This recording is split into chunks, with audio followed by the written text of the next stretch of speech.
नमस्कार। प्रादेशिक समाचार के साथ मैं मनोज कुमार शर्मा। प्रधानमंत्री नरेंद्र मोदी ने कहा है कि भारत जापान संबंध वास्तव में बेहद विशेष है और दोनों देशों की आर्थिक साझेदारी की सफलता के अनेक उत्कृष्ट उदाहरण मौजूद हैं। नई दिल्ली में आज शाम आयोजित भारत जापान संयुक्त आर्थिक मंच को संबोधित करते हुए उन्होंने कहा है कि जब जापान की विशेषज्ञता और निवेश भारत की गति और व्यापकता के साथ जुड़ते हैं तो इसका लाभ पूरी दुनिया को मिलता है। उन्होंने कहा है कि दोनों देशों ने आज अपनी साझेदारी को एक अधिक और गतिशील तथा गहन बनाने का निर्णय लिया है। प्रधानमंत्री ने कहा है कि भारत और जापान के बीच आर्थिक सुरक्षा, एआई, रक्षा तथा स्वास्थ्य जैसे कई क्षेत्रों में समझौते हुए हैं और इससे साझेदारी की भविष्य उन्मुख और असीम संभावनाओं का अवसर प्रदान करेगी। महिला एवं बाल विकास मंत्रालय ने प्रधानमंत्री राष्ट्रीय बाल पुरस्कार 2026 के लिए नामांकन आमंत्रित किए हैं। इन पुरस्कारों का उद्देश्य 5 से 18 वर्ष के आयु वर्ग के बच्चों की असाधारण उपलब्धियों को सम्मानित करना है।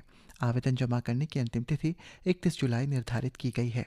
मंत्रालय ने बताया है कि नामांकन awards.gov.in पोर्टल के माध्यम से ऑनलाइन किए जा सकते हैं, जिसके तहत किसी भी नागरिक, विद्यालय, संस्था या संगठन द्वारा पात्र बच्चों का नामांकन किया जा सकता है और बच्चे स्वयं भी अपना नामांकन कर सकते हैं। ये पुरस्कार खेल, समाज सेवा, विज्ञान एवं प्रौद्योगिकी, पर्यावरण, कला एवं संस्कृति के क्षेत्र में उत्कृष्ट प्रदर्शन करने वाले बच्चों को प्रदान किया जाता है।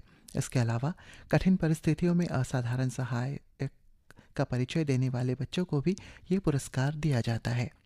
मुख्यमंत्री पेमा खांडू ने कहा है कि राज्य के बाढ़ प्रभावित क्षेत्रों का जमीनी स्तर पर आकलन किया जा रहा है, जिसका पूरा होने के बाद विस्तृत रिपोर्ट केंद्र सरकार को सौंपी जाएगी। उन्होंने कहा है कि एसडीआरएफ और एनडीआरएफ के मानकों के अनुसार प्रभावित लोगों को राहत सहायता प्रदान की जाएगी। आकाशवाणी से बातचीत में मुख्यमंत्री ने कहा है कि उन्होंने केंद्रीय मंत्रियों शिवराज सिंह चौहान एवं किरेन रिजिजू के साथ बाढ़ प्रभावित कई पान्योर और ईस्ट सियांग जिले का हवाई सर्वेक्षण किया। उन्होंने कहा है कि राष्ट्रीय राजमार्गों और सड़कों सहित बड़े आधारभूत ढांचे के हुए नुकसान की मरम्मत के लिए राज्य की केंद्र सरकार को अतिरिक्त सहायता की आवश्यकता पड़ सकती है। मुख्यमंत्री ने बताया कि इसी कारण प्रधानमंत्री नरेंद्र मोदी ने केंद्रीय मंत्रियों को अरुणाचल प्रदेश के बाढ़ प्रभावित क्षेत्रों का दौरा करने की सलाह दी। इस बीच पूर्वोत्तर क्षेत्र विकास मंत्रालय डोनर के क्षेत्रीय मंत्री ज्योतिरादित्य एम सिंधिया ने कल मुख्यमंत्री पेमा खांडू से टेलीफोन पर बातचीत कर राज्य में बाढ़ की स्थिति की समीक्षा की।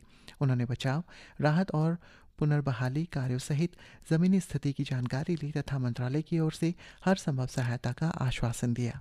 मुख्यमंत्री पेमा खांडू ने कहा है कि शिक्षा राज्य मंत्री के साथ रामकृष्ण मिशन बेलूर मठ के सहायक महासचिव स्वामी बोधसरानंद के नेतृत्व में प्रतिनिधिमंडल से मुलाकात की। बैठक में आलो और नरोत्तम नगर में उच्च शिक्षा संस्थानों की स्थापना पर चर्चा की गई। इसे अरुणाचल प्रदेश में गुणवत्तापूर्ण उच्च शिक्षा के विस्तार की दिशा में एक महत्वपूर्ण कदम माना जा रहा है।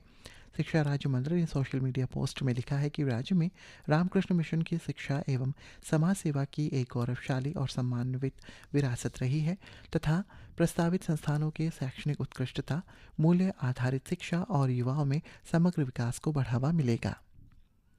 आज दिगदो में अरुणाचल प्रदेश सरकार के ग्रामीण विकास विभाग के अधिकारियों की उपस्थिति में विकसित भारत गारंटी फॉर रोजगार एवं आजीविका मिशन ग्रामीण VVG रामजी का राज्य स्तरीय शुभारंभ किया गया। ग्रामीण विकास एवं पंचायती राज मंत्री ओजिंग तासिंग ने सोशल मीडिया पोस्ट में लिखा है कि VVG रामजी का शुभारंभ राज्य में पारदर्शी, दक्ष और नागरिक केंद्रित ग्रामीण प्रशासन के लिए प्रौद्योगिकी के उपयोग की दिशा में एक महत्वपूर्ण उपलब्धि है। उन्होंने कहा है कि यह राज्य सरकार की जमीनी स्तर की संस्थाओं को सशक्त बनाने, सेवा वितरण में सुधार करने तथा अरुणाचल प्रदेश के गांवों में समावेशी और सतत विकास को गति देने में प्रतिबद्धता को दोहराता है। और तवांग उपायुक्त नामग्याल आंगमो ने आज जांग में थिंगबुक स्थित सरकारी उच्च प्राथमिक विद्यालय में नेक्स्ट जेन AI एवं रोबोटिक्स स्टेम लैब का उद्घाटन किया। इस अवसर पर उन्होंने रिसोर्स पर्सन, शिक्षकों और विद्यार्थियों से बातचीत की तथा शिक्षकों को स्टेम लैब का अधिकतम उपयोग सुनिश्चित करने के लिए प्रेरित किया ताकि विद्यार्थियों को व्यवहारिक एवं अनुभव के साथ शिक्षा का लाभ सुनिश्चित हो सके। उन्होंने कहा है कि विभिन्न विषयों के शिक्षक अपनी कक्षाओं में स्टेम लैब को शामिल करें, जिससे शिक्षण अधिक रोचक, नवाचार और भविष्योन्मुख बन सके। इसी के साथ ये समाचार बुलेटिन समाप्त हुआ। नमस्कार।